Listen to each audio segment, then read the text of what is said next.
Is this recording? Hey, baby, ¿qué pasó? Live and in the flesh, it's Slick Diaz, bringing you another episode of MMA Attic, and not a moment too soon. It is the day before UFC 254. I almost didn't record this week because we've been having terrible internet issues at the Slick Diaz household. That's one of the reasons I didn't get to record last week. But here we are.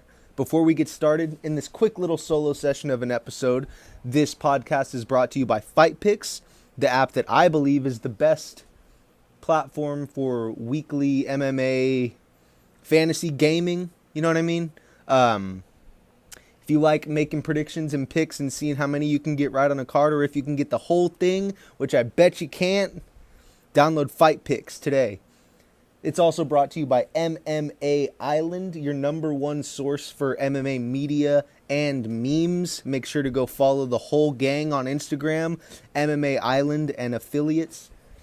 It's brought to you by Eddie Pennybets and the What the Fuck Network, the WTF Network, a platform for all sorts of creatives who have ideas that make you go, what the fuck, or anything in between.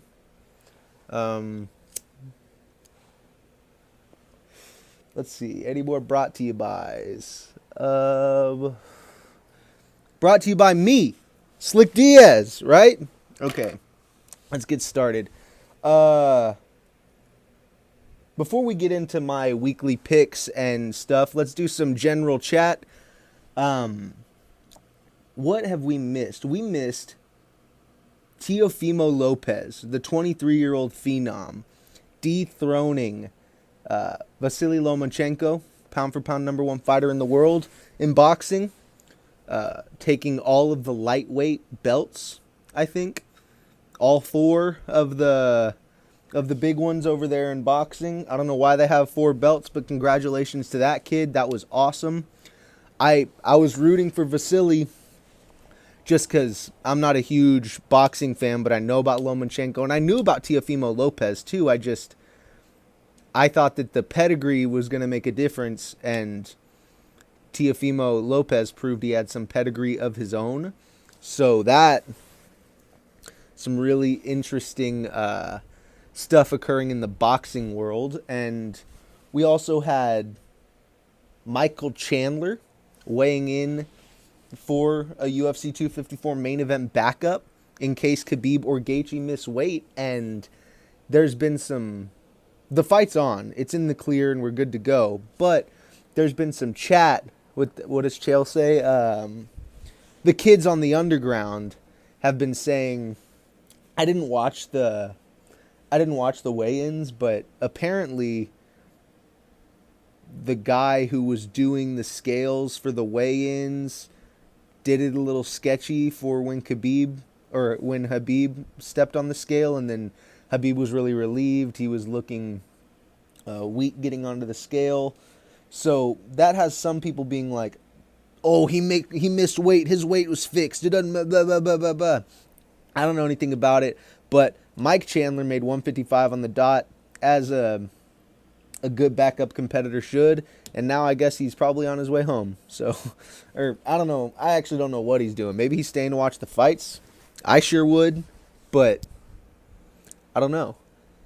What else we got? Jesus.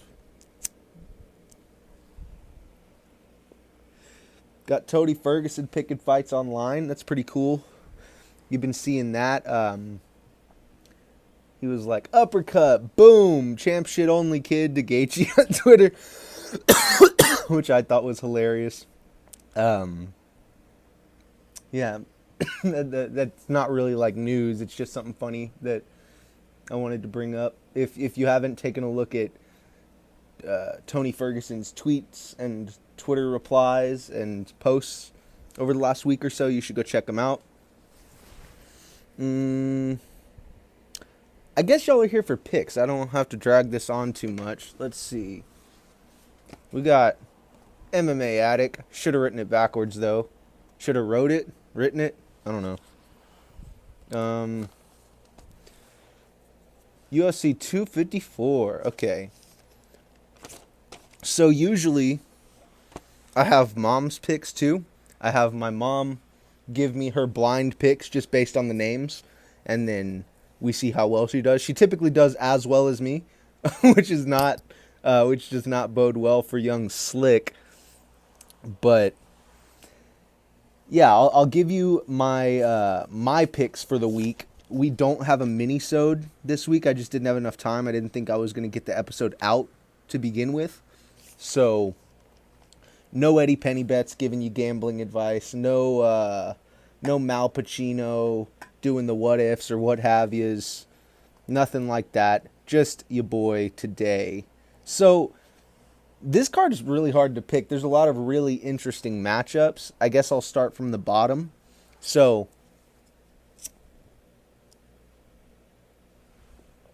what I believe to be the first fight of the night, Joelle Alvarez versus Alexander Yakovlev. This fight's crazy because when you think of super tall lightweights, think of James Vick, who's 6'3". Both of these dudes are also 6'3". So we got two 6'3" lightweights matching up. Joelle Alvarez is a submission god. I think he's, well, let's see.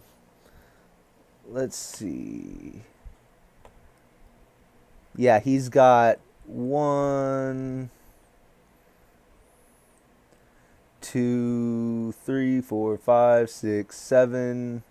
He's got 8 submission victories in his 17-2 career. Wait, that doesn't look right. Oh, he's got a bunch of like unnamed wins at the bottom too. Like just win in Spain regional. No type or what happened. He's got a head kick loss early in his career in M1 Challenge, and then he's got a loss in his UFC debut to Damir Ismagulov. He lost a decision. I think it may be the first time in his career he's gone to a decision, but once again, we don't have the details of those wins on the Spanish regional scenes. So we'll see what happens with this kid. But I'm really excited. I think it's going to go to the ground. I think we're going to see these dudes exchange a little bit on the feet, and then like maybe towards the end of the first round, I think we're going to see someone try to score a takedown for points, and then in the second, we're going to go back into the grappling exchanges, and that is where Joelle Alvarez is going to sub our boy, the Thunderbolt of the North, or the Thunder of the North. The Thunderbolt of the North is what they used to call Harald Hadrada. So, excuse me, I got my nicknames confused. He is from St. Petersburg, Russia, actually. So, different north than what I was referring to. But same horizontal plane. Never mind. Doesn't matter. Next, we got Alex Oliveira versus Shovkat Rakhmanov. So this is Shovkat Rakhmanov's debut into the UFC, and he's going up against a seasoned, talented Alex Oliveira. What's cool about this Shovkat kid is he seems like he's really well-rounded and he's young. And if you know anything about how Slick Diaz makes his picks, I don't need to know much more than that. Cowboy Oliveira is on a 2-fight win streak, and he's kind of a 2-up, 2-down kind of guy in his career. So, based on minimal prospecting of the young guy, I went ahead and selected him for a decision victory over Alex Oliveira. Now, let me verify something real quick. I wonder how many times he's gone to a decision. I looked at this earlier, but I fucked it up because I forgot or didn't write it down.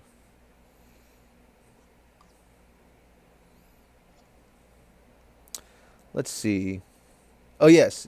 Okay, so he's 12-0. Number 1 Kazakhstani fighter. Born in Uzbekistan. He's a combat sambo base. He's number 1 in Asia Central pro welterweights. And then he's also number 1 in Kazakhstan pro welterweights. So he also has, yes, never been to a decision except potentially the fight against Marcus Vinicius. Yeah, he's gotten nothing but finishes: triangle choke, TKO, guillotine, rear naked, TKO, triangle choke, KO, a corner stoppage. Ooh, that's dope. Oh, and I picked him because his nickname's the fucking Nomad, which is awesome in my opinion. And then he's got, yeah, scrap. I've got the new kid taking a decision victory over the veteran. Next is what I believe should be fight of the night, based on what I know and what I like. It could be one of the fights of the night, without a doubt. Kenney versus Nathaniel Wood. Now, I have no clue how to pick this one. Nathaniel Wood is coming off of...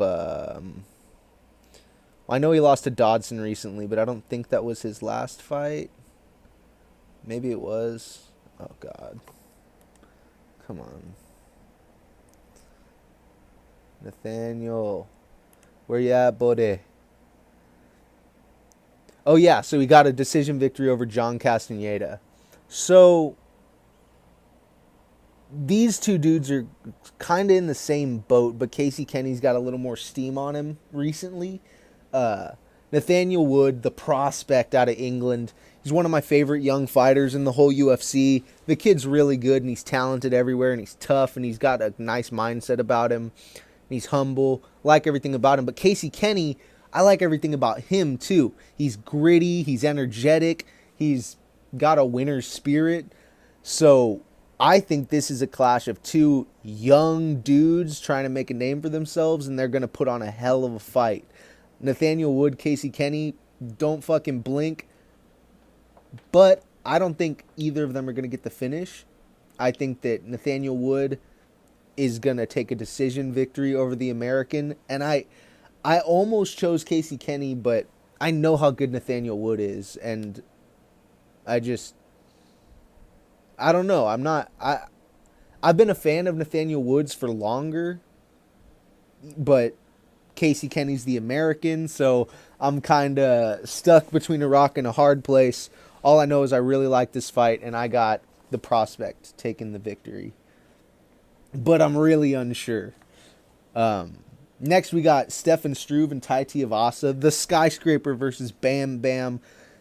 Quickly, I got Tai, round 1 knockout. I don't give a fuck. I love the guy. I am blind when it comes to Tai Tuivasa predictions. I only see him laying hands on dudes' domes. That's all I see in my mind when I'm predicting a Tai Tuivasa fight. So, excuse me. It hasn't been going his way recently, but that's my guy. And Stefan Struve, I don't... I'm a little too biased to pick Stefan Struve here. Tai Tuivasa is one of my favorite dudes on the roster. So, I'm riding Tai. It's high tie. You're high tied with Tai. This next fight is Phil Hawes versus Jacob Malcoon. So, Phil Hawes is this wrestler that we've seen on Dana White's Contender Series maybe twice or more. If you remember, he got a huge knockout recently, like in the past couple months. I think it was the past couple months. Let's see. Yeah, he got a big knockout win recently on Dana White's Contender Series. But before that, his last time on, he was the guy who Julian Marquez blasted in the face. And like he was up against the cage and he was getting up. It was perfectly legal. He just timed him right and just gave him a shin right across the face, and he crumbled. So Phil Hawes definitely is an exciting fight. He's a wrestler base, and he's going up against Jacob Malcoon. Now, what's leaning me towards Phil Hawes is Malcoon's only 4-0. Now, that's a good record, but it's 4-0 making your UFC debut, and that kind of scares me. That's pretty concerning in my opinion. So, not concerning. Like the guy's gonna, it'll be fine. But I just think Phil Hawes has a little more experience and he's gonna be able to take it to him. I think he's gonna get him to the ground in round 2 and get a submission. But it could be a ground and pound TKO situation too. Next, we got my girl Lyanna Joshua versus Miranda Maverick. Miranda Maverick's also a chick we saw in Contender Series not that long ago. She's 23. She's super young. I think that this fight could be a really good fight between two young chicks who bring it. Like JoJo's only 25, and they're both really, really talented on the ground. So it could go the distance, and it could be like a highly technical fight. But I think one of them's going to get it done early. I think they're going to engage, and then, now that I say that, I think, dude, this is so tough. Come on, take me to 254. Sorry, everyone, 1 second. Miranda Maverick is 7-2. She's had 2 decision losses, I think. Yes. Yeah, she's got she's got 1, 2, 3, 4, 5, 6 submissions in her 7-2 career, or her pro career. She's got subs and some TKOs and some losses in her amateur career as well.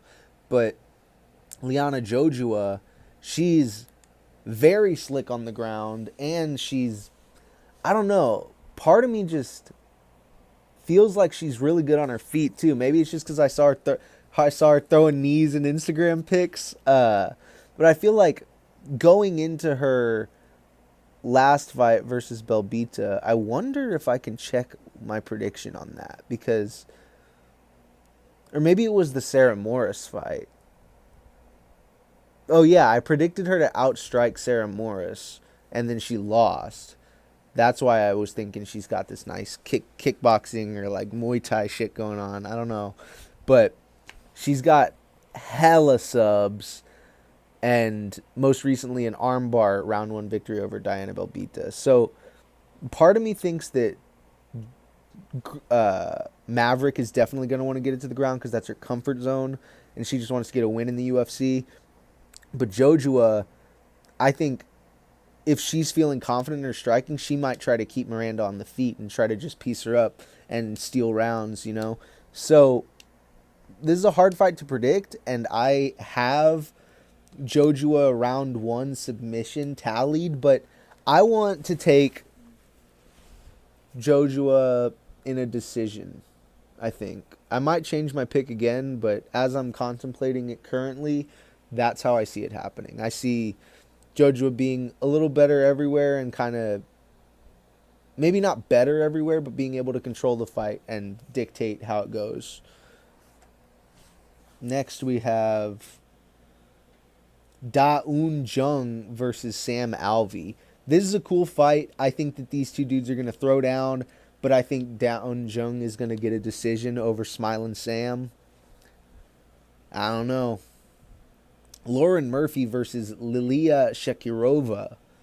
So Lauren Murphy's getting a little old, guys. That's like, and I know that's so rude to say, but Lilia Shakirova, I think she's got just this fountain of youth thing going for her. She might not be that much younger, but I feel like she's in her early 20s. Let's check it out.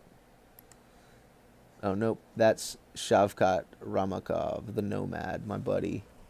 Let's see. Lilia Shakirova, she's 8-1. How old is she? Oh, her age is not applicable? Wow. So what her record is telling me is she's got this volume strike thing going on with some technical prowess on the ground. Lauren Murphy could go out there and just style on her, kind of prove that. Bro, I'm sick of messing with my hair. Hold on. I brought a hat up here and I just saw it. Remembered. Oh. God damn. All right. Jesus. It's just the angle that I sit at, because this table's so low, and the way that I have to record, my hair just goes like this instead of like me just whatever. I'm at an angle in which all my hair goes in front of my face, and I can't see what I'm doing. Anyway. Yeah, I've got the new chick taking a decision over Lauren Murphy. I think that she's going to volume strike and have a gas tank, and I think that in my mind's eye, she kind of puts it on Lauren a little bit. But Lauren's proven to be one of the better chicks in the division. Nothing bad to say about her, except, I mean, she's 37, so physically she's probably not as athletic as someone who I'm assuming is much younger, right? Who knows? Maybe Lilia Shakirova is like 40. I don't fucking know, but my guess is like she's like 22, like a Loma Luke Boonmay type, because she's 8-1, right? Yeah. Next, we've got Khabib Tony Light Magomed Ankalayev versus Ion Kutalaba. So, call me crazy, I've got Kutalaba here. Everyone knows Magomed Ankalayev is a fucking problem in the division. He's gonna be really good for. There's nothing that gets me going more than an Ion Kutalaba fight week. Okay? The guy is nothing but like fucking raw energy, and I don't know. There's something about the dude that just, makes me really excited as an MMA fan. A fun fact about Kutalaba. Is it Kutalaba? I don't fucking know a lot about how to pronounce those kinds of things. But he's got 2 submissions in his career, and they're omoplatas, which I think is pretty fucking cool. And Magomed Ankalayev has a submission loss in his career. So, far be it from Slick Diaz to jump to conclusions, but don't freak out if Ion Kutalaba puts an omoplata around Magomed Ankalayev and gets a fucking submission. All right? You heard it here first. Okay? But realistically, I still have Kutalaba. I mean, I'm Kutalaba gang, but I'm a huge Ankalayev fan too. I've got Kutalaba with a round 2 TKO. I wanted to pick the submission, believe me, but I think that I just have no clue how this fight's going to go. We saw the exchange in the first one, and Magomed, came out on top and had, the better moments and shit, even though it was a very confusing stoppage. I think it's going to go a lot differently, and I don't know why, but I'm really looking forward to it, and I've got Ion pulling it off in the second round. Next, we've got Alexander Volkov versus Walt Harris. This is also an interesting fight. I don't know how to call it, but my gut was Walt, but then I thought about it, and I think the way that Volkov puts his shots together might be an issue for a guy like Walt. Walt's really powerful, and he's a good fighter. I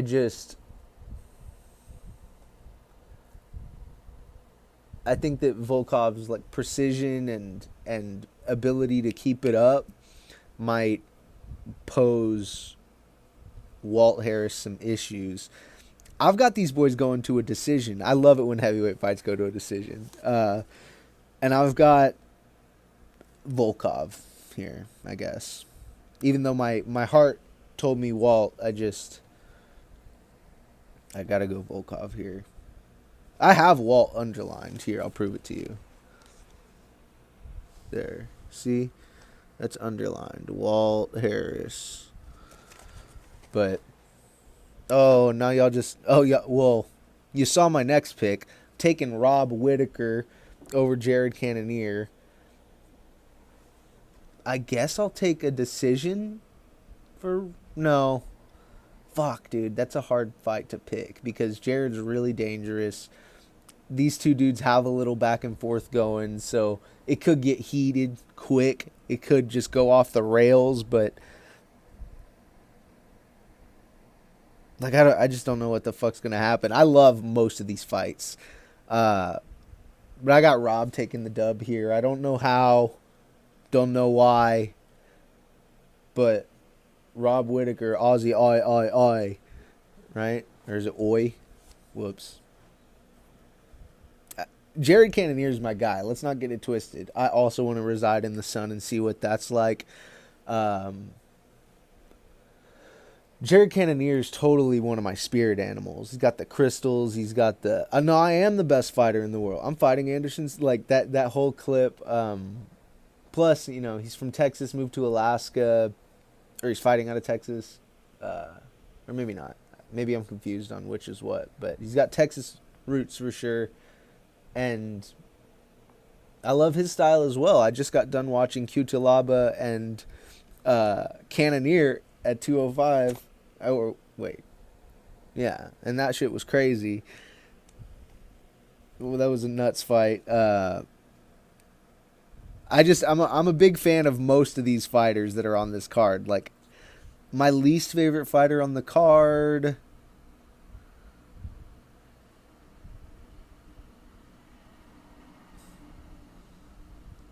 I mean, I guess it's probably someone I don't know, but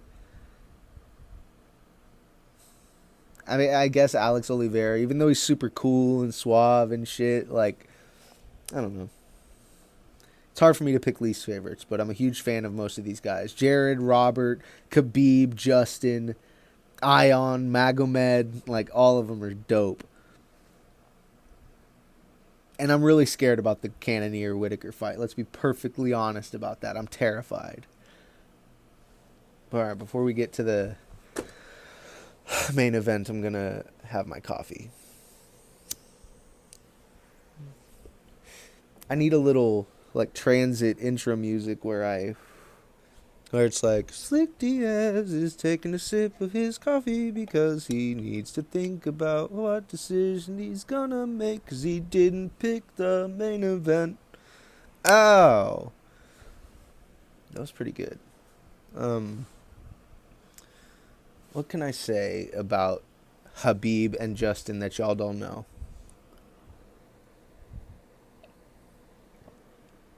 Right? And here I'm in a dilemma. I'm in a moral quandary, right? Sigh. Just look. Everything in my body, in my bones, in my atoms and spirit and molecules, like, I would not be who I am if I did not pick Justin Gaethje here. But I also made a promise to myself that I'd never pick against Khabib again. And now that Khabib has these, these personal things that have been going on with him, maybe perhaps a tough weight cut, I just don't think any of it's going to matter. I think Khabib's going to show up and be amazing like he always is.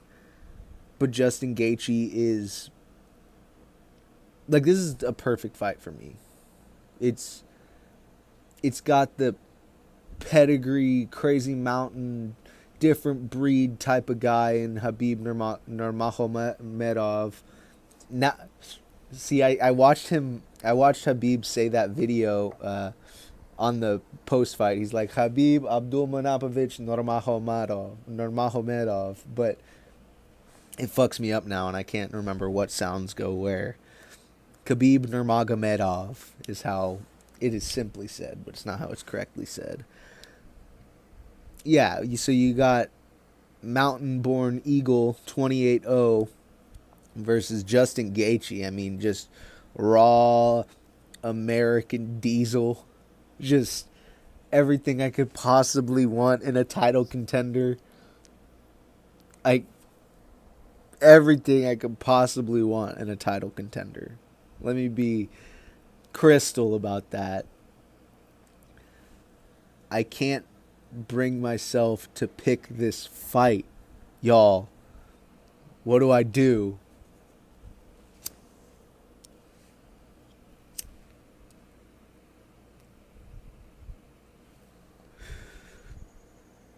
Well,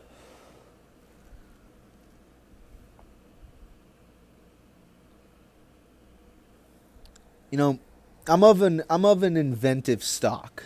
So when given two options as a child, whether it be this, I'm always like, well, what about this? Or how, like, why is it wrong if I got the right answer, but I didn't do it the right way? Like, didn't do it your specific way. I still got there. So what's the problem?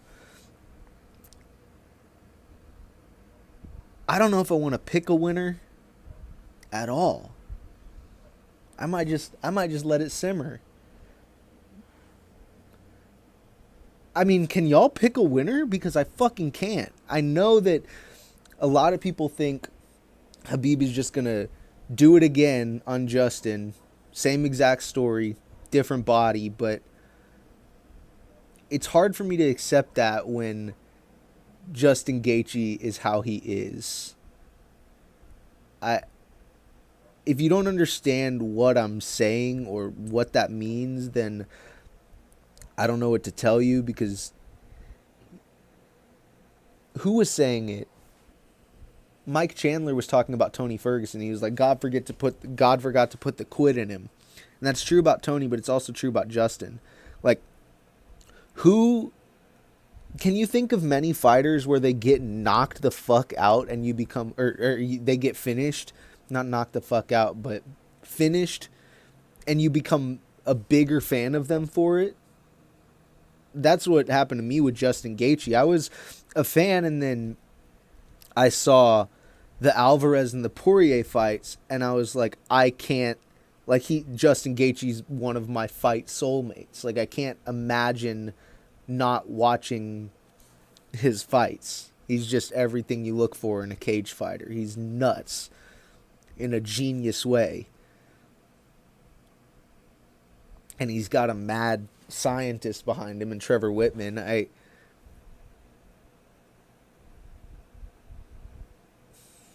really can't pick. I can't pick, and I'm not gonna, okay? I'm just gonna enjoy this fight. You see, I left it underlined, or I left it not underlined the last fight because I wanted to give myself time to, do verbal backflips around it and try to figure out what my pick was, but I can't do it. I can't pick Khabib versus Justin. I'll have to make a prediction for fight picks, but as far as on the pod goes, and I'm like being my truest self,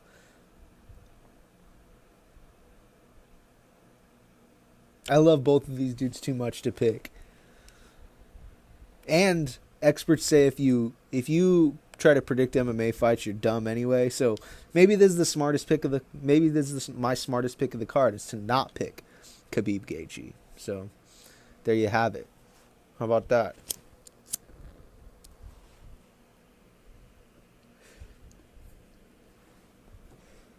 All right. Let's get down to brass tacks.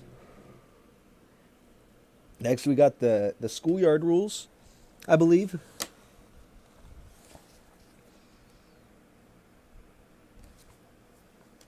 I'm so dumb. All right.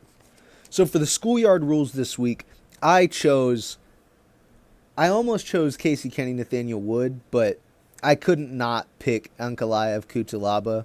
So let's see. What's their total? Oh, yeah. Okay, so these two dudes are definitely finishers, right? They've got, in each of their last fights, Ankalayev finished Kutalaba at that. Weird stoppage, but so for the schoolyard rules, I give you a finish line for each fighter, and then the finish line for the fight, which is how many of their fights have gone to a stoppage, or like have not gone to the decision, so have been stopped, and then the finish line is just the fight finish line is the average between the two fighters. So think of it as like a wraparound likelihood for what's the chance that this fight is gonna get finished, even though it's, I don't know, there's no way to like prove that or anything, but working with numbers here. So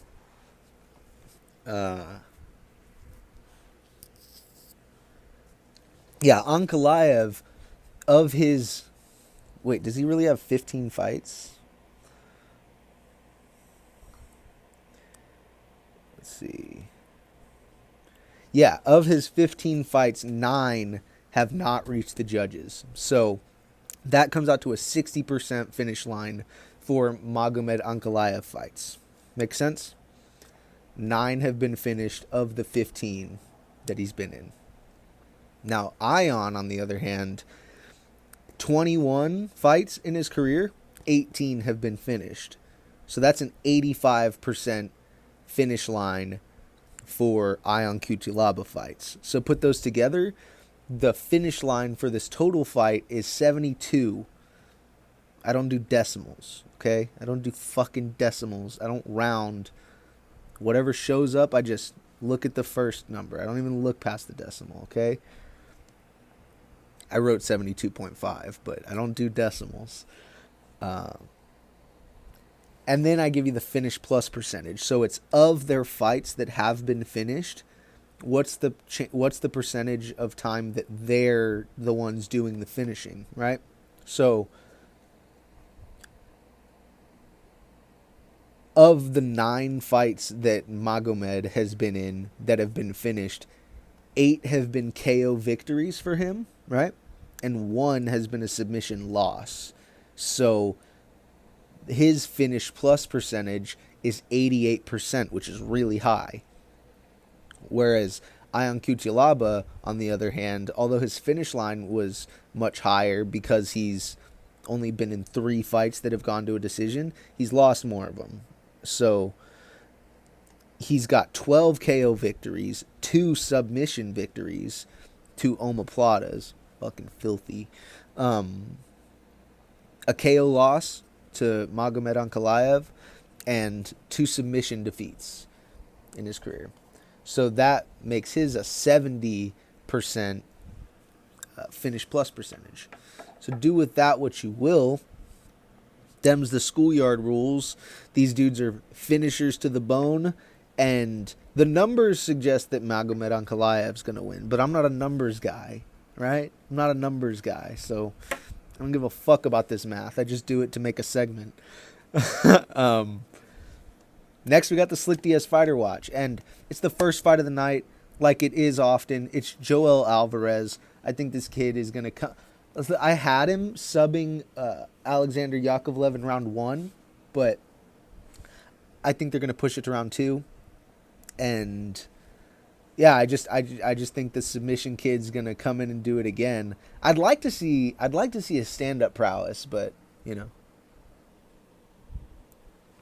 whatever gets you to the dance, right? Now, what else is there? Oh yeah, I can do some fight of the night and performance bonuses predictions, I guess. All right? Fight of the night.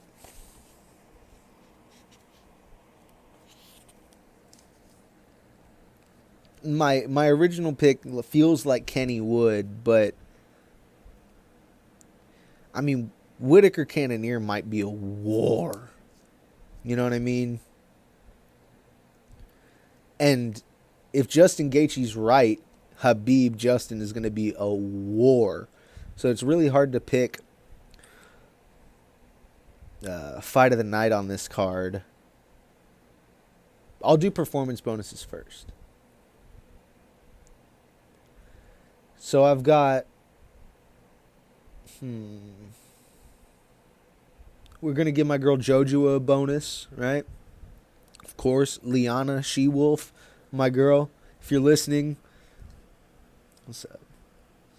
That was probably awful. I'll have to go look and see if I can even keep that in. I felt like I twitched more than I winked. What's up? What's up, girl?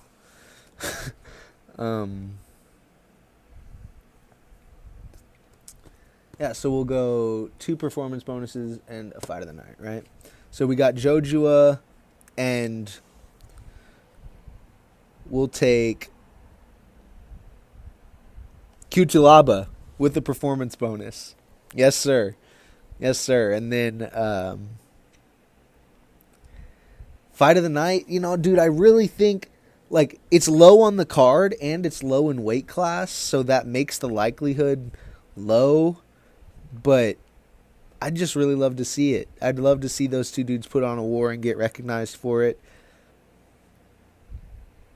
I think they might. But Whitaker Cannoneer is like seeming like a battle. So